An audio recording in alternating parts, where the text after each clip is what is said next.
la prochaine mandature. Merci beaucoup, Monsieur le Président. Merci à vous deux, Messieurs les Présidents, pour l'invitation aujourd'hui de l'UTP pour cette table ronde très importante à la veille des élections européennes.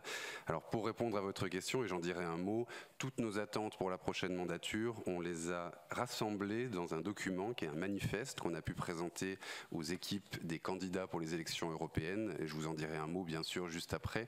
Peut-être aussi un mot avant sur le bilan, puisqu'on était en train de regarder un peu dans le rétroviseur sur ce qui s'est fait au cours des dernières années de cette mandature.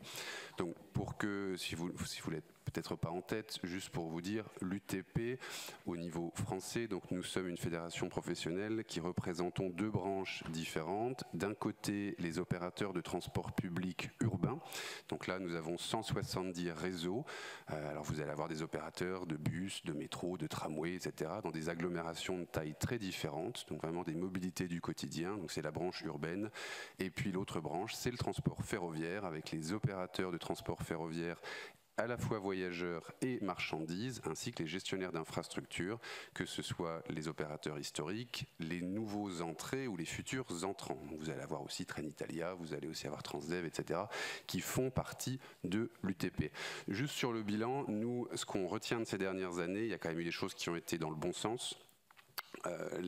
Voilà, les transports, il faut quand même bien le dire, vous l'avez dit Monsieur le Président au départ, c'est en fonction des chiffres environ 30% des émissions quand même au niveau européen. Donc c'est un secteur qui est très fortement émetteur. Ça c'est le problème et on sait qu'il faut régler ce problème. Et l'Union européenne dit même qu'il faut baisser de 90% les émissions du secteur. Donc nous avons applaudi des deux mains le pacte vert, le fameux Green Deal en anglais, qui donne la boussole donc vers cet objectif de neutralité climatique en 2050. On sait qu'il y a des solutions qui peuvent exister et parmi ces solutions, il y a effectivement le développement de transports qui sont plus vertueux en termes d'émissions, effectivement, sur l'ensemble des émissions du secteur des transports, les transports urbains et ferroviaires, c'est moins de 3% des émissions de l'ensemble du secteur. Donc il y a un vrai enjeu de développer massivement l'offre de transport public urbain et ferroviaire pour arriver à faire baisser les émissions. Donc nous, ce qu'on défend à la fois au niveau national et au niveau européen, c'est vraiment comme une solution pour faire baisser les émissions, le fameux choc d'offres, c'est-à-dire, et le Sénat, il y a eu un rapport très intéressant des sénateurs Moret et Sautarel sur le financement des autorités organisatrices de mobilité, où il a même été chiffré, le choc d'offres, à la fois pour l'Île-de-France et pour l'ensemble du territoire, en investissement, en exploitation, donc c'est quand même 110 milliards d'euros, donc c'est forcément un investissement très important, mais c'est un prix à payer pour pouvoir offrir une alternative pour que les gens puissent se déplacer avec des formes de transport collectif, en articulation aussi d'ailleurs avec des nouvelles mobilités qui se développent de plus en plus.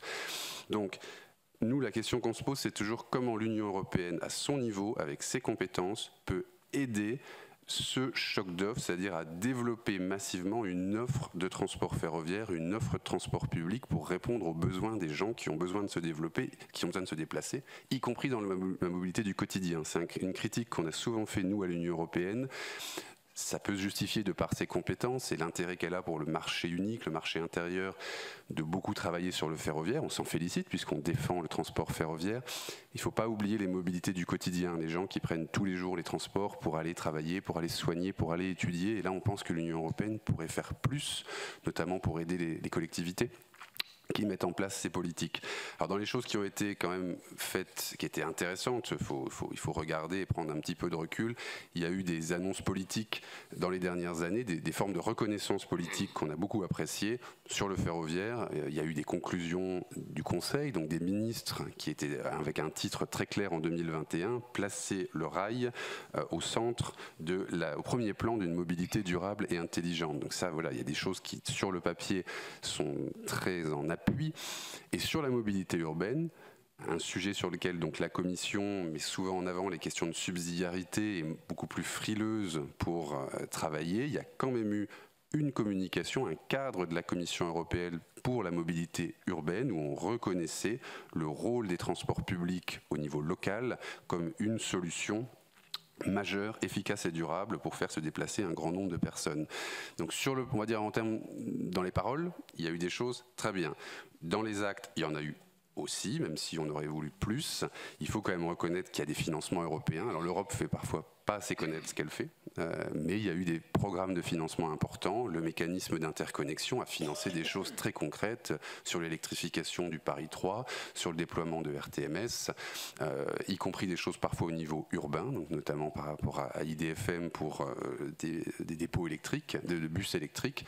Et puis, il ne faut pas oublier que l'Europe a donné quand même 40 milliards dans le cadre de la facilité pour la reprise et la résilience, dont 11,5 dans l'ensemble du plan français ont été donnés au secteur des transports, donc il y a quand même eu des choses concrètes. Il y a des choses qui ne se connaissent, qui sont moins connues, et c'est dommage, il y a des choses assez nouvelles. Il y a un mécanisme pour la transition juste, et nous-mêmes on a découvert assez récemment que par exemple Nantes Métropole vient de toucher à la fois une subvention de la Commission européenne de 30 millions adossée à un prêt de la BEI de 200 millions, et ils vont acheter 46 tramways. Donc il y a des choses très concrètes pour changer aussi la vie des gens au quotidien. Ça, c'est des choses qu'on souligne et qu'on salue. Il y a eu des choses au niveau politique qui allaient dans le bon sens. Vous avez parlé de la révision du système du marché carbone. C'est des choses qui vont dans le bon sens par rapport à l'application du principe du pollueur-payeur, la création du Fonds social pour le climat, le RTET. Ça, c'est sûr que le RTET, pour nous, c'est un exemple de quelque chose qui a été dans le bon sens, d'autant qu'avec la révision, maintenant, au-delà des aspects ferroviaires, des connexions ferroviaires dans ce réseau européen, on a maintenant intégré 424 grandes villes qu'on appelle des nœuds urbains et qui, en fait, vont être interconnectés en Europe, et la Commission leur demande à ces 424 grandes villes d'adopter des plans de mobilité urbaine durables. Donc ça aussi, c'est dans le bilan des choses qui sont intéressantes. Je finirai juste sur le bilan, parce qu'on reviendra peut-être plus aussi sur les attentes. Parfois, on est un peu tombé de notre chaise aussi sur des choses que proposait la Commission européenne. L'exemple, on a parlé de la directive poids et dimension sur les méga camions. On n'a pas compris pourquoi l'Union européenne, qui, on pensait, était convaincue du bienfait du fret ferroviaire et voulait développer le fret ferroviaire, proposait finalement une réglementation qui allait faciliter la circulation transfrontalière de géants des routes, qui peuvent être des méga camions de 60 tonnes. Donc, et là, pour le coup, on comprend assez mal la cohérence au niveau européen dans les objectifs. On a eu, je finirai là-dessus aussi, des inquiétudes et le gouvernement français nous a beaucoup aidés quand il y a eu ce débat au niveau européen sur la proposition de la Commission qui voulait interdire la vente des bus qui ne soient pas électriques ou hydrogène dès 2030. Alors autant sur l'objectif de verdissement des flottes, on y travaille tous les jours et les collectivités du coup sont au premier plan, autant la vitesse et la trajectoire, on a dit à la Commission européenne, attention, vous connaissez le prix aujourd'hui d'un bus électrique, c'est le double du prix d'un bus dernière génération thermique ou biogaz. N'allez pas mettre en difficulté des collectivités, notamment des petites et moyennes collectivités, vu ce prix et tous les investissements qu'il faut faire autour.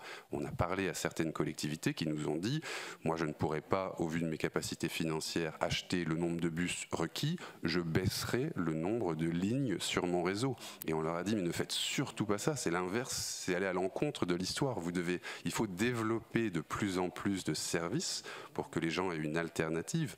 Donc moins de services pour pouvoir acheter des bus électriques, c'est là où on voyait aussi une incohérence. Donc il y a parfois eu aussi des sujets d'inquiétude pour nous au niveau européen. Donc voilà, ça c'est sur le bilan, des choses positives, des choses plus négatives. Je pourrais revenir par la suite sur les attentes. Merci beaucoup. Monsieur Saada, pour la verticale Nouvelle Mobilité dont vous êtes le président au sein de l'Alliance des mobilités, quelles sont les transformations qui se dessinent en matière de mobilité pour relever les défis climatiques ?